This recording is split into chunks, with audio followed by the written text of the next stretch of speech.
Hello বন্ধুরা, welcome back to my channel. তোমরা সবাই কেমন আছো? আশা করছি ভালো আছো। তো বাপের বাড়িতে গাজনে গেছিলাম, সেই ভিডিওগুলো তোলা ছিল, বাট তোমাদের সঙ্গে শেয়ার করা হয়নি, তাই ভাবলাম আজকে তোমাদের সঙ্গে শেয়ার করি।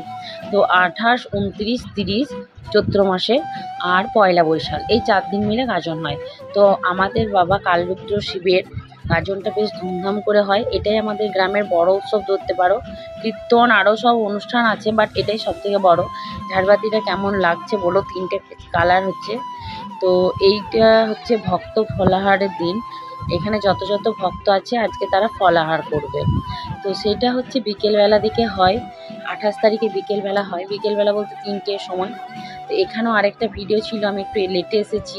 যতগুলো ভক্ত আছে গ্রামের বাইরের একটা পুকুর থেকে স্নান করে আসবে, আর ওই যে একটা ব্রাহ্মণ আসবে, সেই ব্রাহ্মণটি কোনো ভক্তর বুকে পিঠে পা দিয়ে আসবে, মাটিতে পা দিয়ে আসবে না, অত দূর থেকে আসবে, কিন্তু ওইভাবেই আসবে।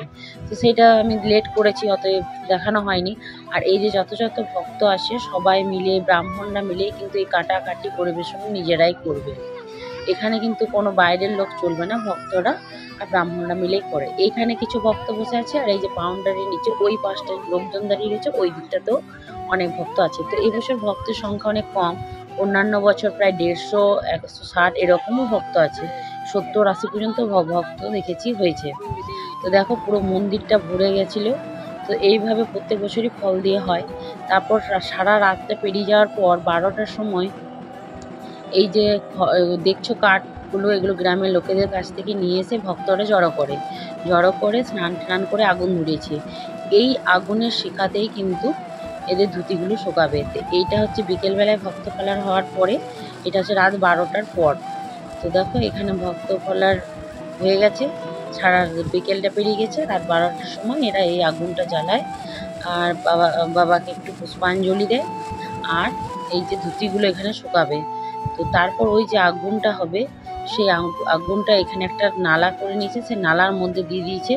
সব ভক্তরা এখানে পা দিয়ে দিয়ে যাবে। তো এই দেখো একে একে পা দিয়ে যাচ্ছে, আর ওদের পায়ে সেই আঙ্গারগুলো, মানে ওই আগুনের ফুলকিগুলো লেগে যাচ্ছে, তবুও কিন্তু যাচ্ছে। কিন্তু কারোর পায়ে কোনোদিন দেখিনি ফসকা হয়েছে বা কিছু হয়েছে, এইভাবেই ঠিক হয়ে যায়। তো এইভাবেই দেখো ওরা যাবে, পায়ে লেগেও রয়েছে, দেখো দেখো, কিন্তু তবুও দেখেছি ওদের পায়ে কিচ্ছু হয় না, যেমনটা সেরকমই ঠিক থেকে যায়। আরও কয়েকটা ভিডিও ছিল, মানে তোলা হয়নি। ওরা হাতে করে এই আগুনগুলোকে নিয়ে এসে শিব মন্দিরে দেয়, সেটাও দেখার মতো, বাট সেটাতেও ওদের কিন্তু কোনো ফসকা টসকা হয়নি। তো এরপর এরা মাথায় করে, এটা হয়ে গেছে, এবার সব বাবার সব ভক্তরা মিলে মাথায় করে কাঁটাগুলো নিয়ে এসে জড়ো করবে। তো আমাদের যে 4 দিন গাজন হয় প্রচুর নিয়মের মধ্যে ভরা। তারপর এইটা হয়ে যাওয়ার পর 29 তারিখ পড়ে যাবে, মানে এটা রাত 12টার পর, মানে সকালবেলায় 29 তারিখ সারাদিন হোম হবে, যজ্ঞ হবে। তো সেইটা এই দেখো কাঁটাগুলো এইভাবেই, না হাত দিয়ে, ওখানে একজন কেউ চাপিয়ে দিয়েছে, না হাত দিয়ে এরা এসে পড়ে শিব মন্দিরের ভিতরে কিন্তু সব কাঁটাগুলোকে জড়ো করবে।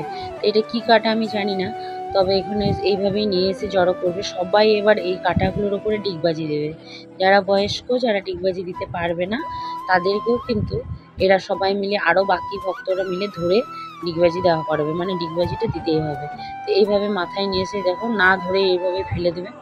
এই যে স্তূপটা দেখছো, এই স্তূপটাতে ওরা ফেলে প্রণাম করছে, স্তূপটাতে ডিগবাজি দেবে। তো এটা আমাদের গ্রাম, পাশের গ্রাম, 2-3টে গ্রাম বা অনেকের মানত থাকে, ওইভাবেই ভক্ত হয়। মানে এমনটা নয় যে গ্রামেরই ভক্ত, বাইরেরও অনেক ভক্ত থাকে। তো এই ইয়েটাতে মেয়েরাও উপোস করে, তবে মেয়েদের থেকে ছেলেদের উপোসটা বেশি। এই দেখো এবারে এটাতে ডিগবাজি দেবে, যারা বয়স্ক, যারা একটু হেলদি, ডিগবাজি দিতে পারছে না, আরও ভক্তরা তাদেরকে ডিগবাজি দেওয়া করাবে। এইরকমভাবে ধরে ধরে ডিগবাজি দেওয়া করাবে, কিন্তু খালি গায়ে দিতে হবে ডিগবাজিটা। তো এইভাবে এটা হয়ে গেছে। তারপরের দিন সকালে যজ্ঞ আছে, মানে যেটা নীল ষষ্ঠীর দিন সকালবেলাতে যজ্ঞ হবে।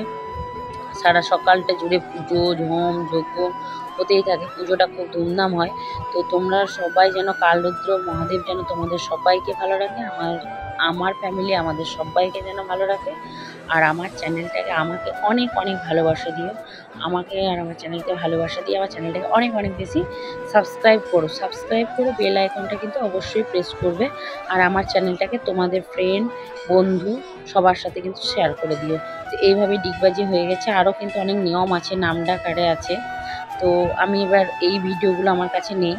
যাই হোক, এইটুকুই আমার ভিডিও ছিল, সেটাই তোমাদের সঙ্গে শেয়ার করলাম। পরে আবার ভালো করে শেয়ার করবো, পরের বার শেয়ার করার চেষ্টা করব।